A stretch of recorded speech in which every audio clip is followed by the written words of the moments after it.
You're listening to English with Monty, the podcast about the English language. Talking about how to use the word wish and how to express regret.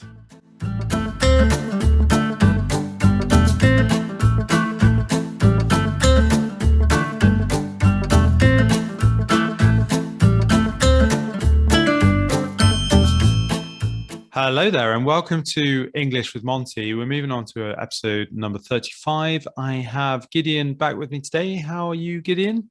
Hi, John. Doing fine, thanks. And yourself?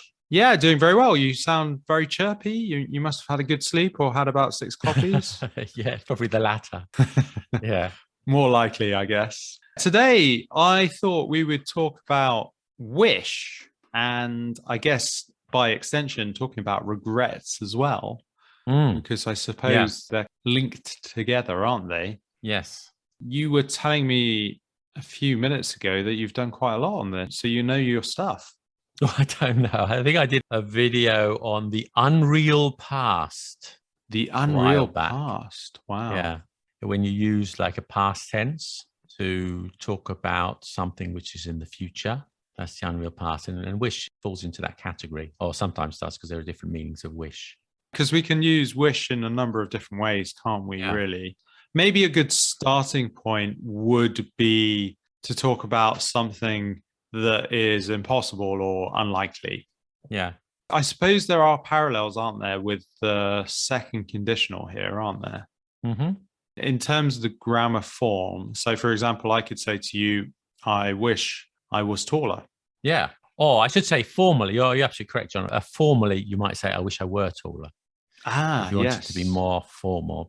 I think in spoken English, many people, including myself or ourselves, would use was. But if you're writing formally after the verb to be is always in the were form. That is very similar to second conditional, isn't it? Because we would use that in the second conditional. Yeah. And what's happening here is you're using a past tense to talk about an imaginary situation, or even a situation in the future. I wish I were able to join you at your big party next week, John. I wish I were able to. You can't. Or I wish I was able to. You no, can't. I'm afraid not. Oh, well, you were the headline act. Thank you. But I'm using next week and I'm using a future tense. So that's what is confusing people, using a past tense to talk about future. That is confusing, isn't it? But that's why there is that parallel with the second conditional, isn't it? Because it's the same idea with the second conditional. Because I could say, if I were taller, I would be a basketball player. This again is saying something that is unlikely or impossible, but it can talk about the present or the future, right? That's right. Also, you should compare it to hope, because that's a common mistake that people sometimes use wish when they mean hope. When something's possible, you use hope. I hope I can come to your party next week. That means it's possible. I wish I could come to your party next week. That means it's impossible. Right. Some people would say, when talking about it is possible, I wish I can come next week, or something like that, using a present tense and using wish. But no, very common mistake. It is a common mistake, isn't it? I've heard that many times, and I think it's good to have that distinction. Frequently with wish, yes, as you say, they would use the present tense afterwards. I guess in your mind, it's like, okay, I have to think about it's a hypothetical situation, isn't it, if you use wish? I wish I had a better French accent, because I live in France and I try to speak French, but my accent is very British, very English. And I wish I had a better accent. So it's something which is, I would say impossible, but it doesn't have to be impossible. It has to be like unrealistic, shall we say. Unrealistic, yeah. Maybe it is impossible. I don't know, but unrealistic to think of that. Yeah, it's wish. But I'm sure the French people love you for your English accent anyway, so I wouldn't worry about it. No, thank you. I think that's an important one. I think that covers that element. The next element, I think, is maybe talking about the idea of things that we want to happen or stop happening because they annoy us. Yeah. Waiting for the bus is a good example. I wish the bus would come. I'm getting wet. Exactly. Here, you're kind of adding an extra element. You're using would plus the infinitive, aren't you, rather than actually using the past simple. Anytime you use this construction, it's talking about wanting something to happen, and it is focused on the idea of something that annoys you. invariably, isn't it? Exactly. It's often with would, isn't it? So I wish I would. I wish you would. I wish you would stop shouting at me, John. This is a different use of the word wish for something which I hope that is possible usually, but just seems unrealistic in the moment. But it is possible. It is possible, isn't it? That's the idea, isn't it? Want something to happen. I wish you wouldn't leave your shoes there. I almost fell over them. Yeah. So it's a politer way of saying, please do this or please don't do this. I guess as British people or English, particularly British, I would say we get accused of being a bit too polite. Is that a polite thing? Like, can you be too polite? I don't know if it's a bad thing to be too polite. It's usually. I agree, but I think this is something that sometimes non-native speakers think that we are being too polite about something. I mean, this kind of construction, if you say, I wish you wouldn't leave your shoes there, they almost fell over them. Is that a bit passive aggressive, or is it dependent on how you say it? I think it depends on how you say it, tone of voice. Mm-hmm. Like a lot of things. Please don't leave your shoes there. I wish you wouldn't leave your shoes there. Hey, listen, I wish you wouldn't leave your shoes there. I think it depends on the tone. Really. Okay. So necessarily passive aggressive. I mean, sometimes you have to confront people, and this is a good way to do it, I guess, using I wish you wouldn't.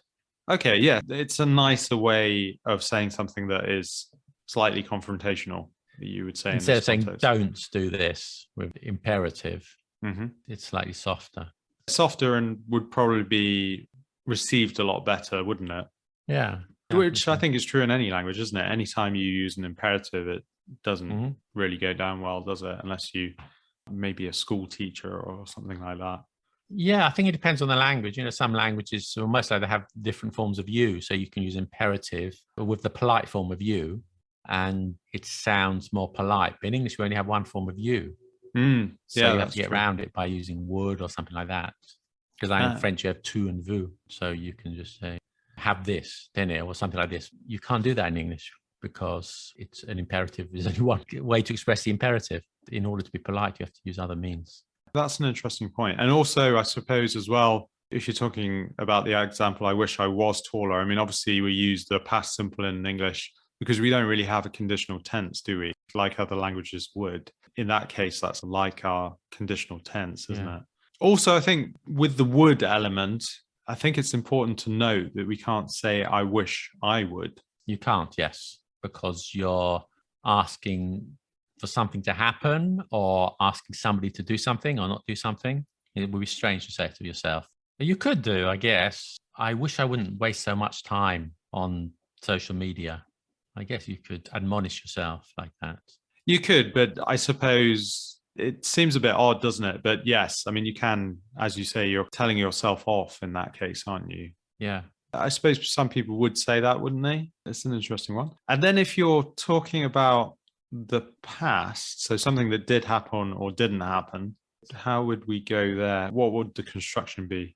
Well, if you're talking just about wish in the past, to talk about regrets, then you'd need a past perfect because you can't use a past tense because that's already taken. And the future is talking about unrealistic things. So you need to use a past perfect. For example, I wish I hadn't agreed to do a podcast with you today, John. So that would be expressing a regret. Of course, not true, but just to give the example. I wish I hadn't agreed to talk about past regret. My cookie policy still stands. If there is a sense that you actually truly feel that way, then there's more cookies on offer. Okay, excellent. And I could respond, I wish you had told me the truth. Exactly. So I didn't tell you the truth. So it's a past tense, it's a regret. No, you're talking, it's not a regret. You're talking to me. So you're admonishing me. You're telling me off for a past mistake. Exactly. I wish you hadn't bought those shoes. They looked horrible. Exactly. You could also substitute with if only as well. Exactly. I think almost interchangeable, aren't they? Maybe if only is a little bit more dreamy, isn't it? But they're very similar. If only I hadn't had that third cup of coffee. No, that's not a good example. If only I were free this summer, then I could go and see you in London, John. Well, hopefully you will be. As you say, it's a bit more dreamy, isn't it? If you say if only, it's like almost poetic. I think it's quite useful to use depending on the situation. Maybe we should also talk about regret as well, because we could use regret. So a past regret, couldn't we? Yeah. With regret, there are two things. If you use regret to infinitive, you're giving bad news. You're not responsible for the bad news, but you're giving bad news. I regret to inform you that you haven't passed the interview. So I'm not responsible for the bad news. I'm giving you bad news. We regret to inform you that the train has been cancelled. The 6:32 to Manchester has been cancelled. That would be infinitive. I regret plus ing would be a past regret. For example, I regret kicking the cat. I upset him. I think I didn't really kick the cat. I didn't really kick the cat. You got to be careful with that one because there was that football player, wasn't there? French football player. Exactly. Maybe I give another example. I regret getting drunk last night, which again is not true. So why do you regret it? Because you have a hangover? Yeah, exactly. I have a terrible hangover. So something you did in the past, you wish you hadn't, you can use regret with ing. If it's a negative, you would just put not before the word regret.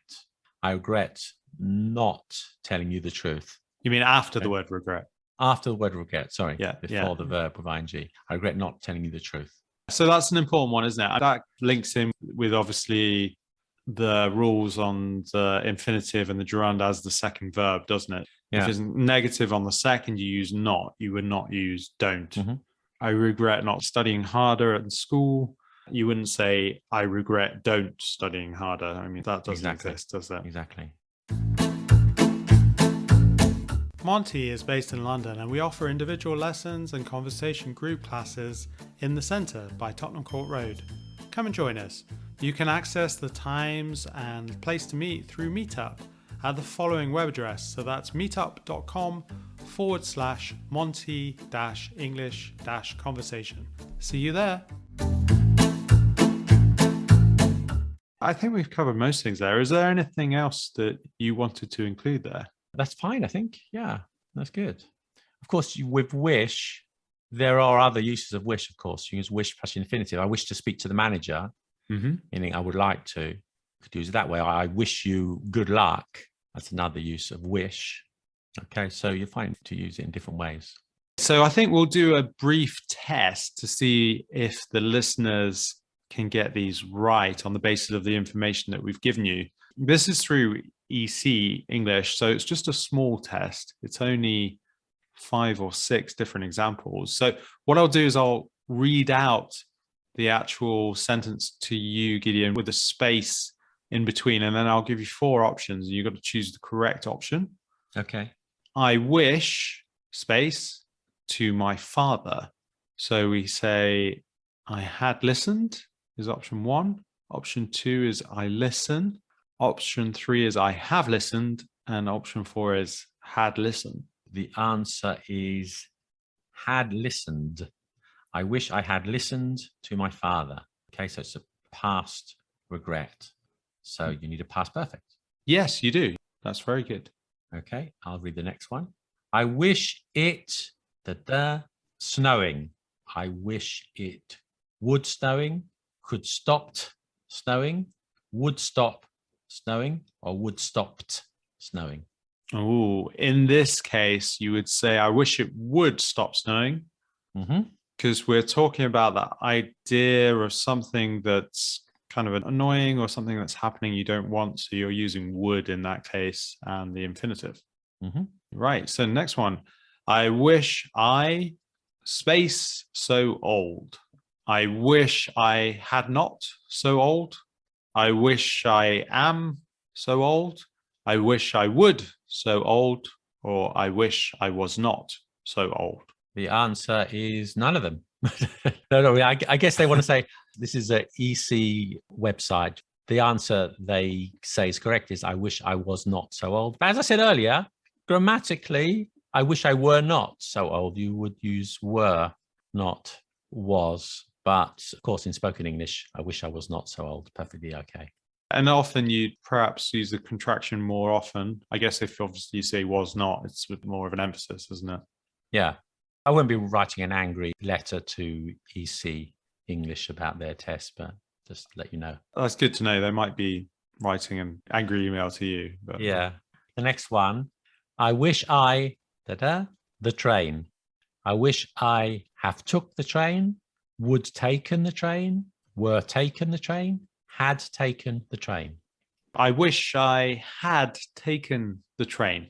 Yes. This is the same kind of example as the first one, isn't it? I wish I had listened to my father. So this is a past idea. It refers to the past, doesn't it? Yeah. So the next one, I wish I a day off. I wish I could taken a day off.